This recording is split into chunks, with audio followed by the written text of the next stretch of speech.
Hello, welcome back to Evoke Academy. Question number 41.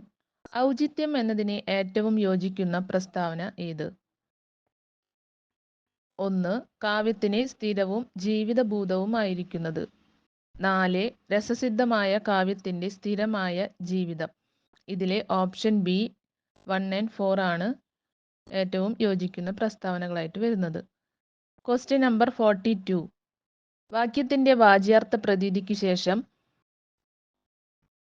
വേറെ ഒരർത്ഥം കൂടി സ്ഫുരിക്കുന്നത്.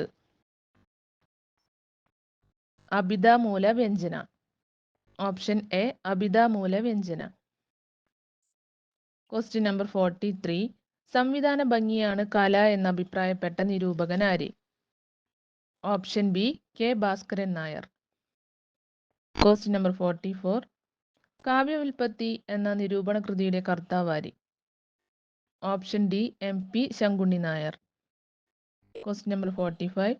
താഴെ കൊടുത്തവയിൽ കെ രാഘവൻ പിള്ളയുടേതല്ലാത്ത ഗ്രന്ഥമേത്? ഓപ്ഷൻ എ കാളിയുടെ നാവാണ് ശരിയുത്തരം. Question number 46. ഭാഷ എന്ന തമിഴ് സിനിമയുടെ സംവിധായകൻ ആര്? Option A Suresh Krishna. Question number 47. ഏറ്റവും കൂടുതൽ കാലം ഒരേ തിയേറ്ററിൽ പ്രദർശിപ്പിച്ച ഇന്ത്യൻ ഭാഷാ സിനിമ ഏത്?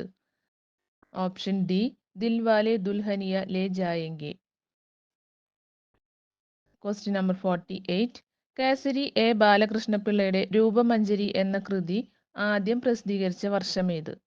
Option C 1937. Question number 49. ഭാവാത്മക നാടകത്തിന് ഉദാഹരണം ഏത്?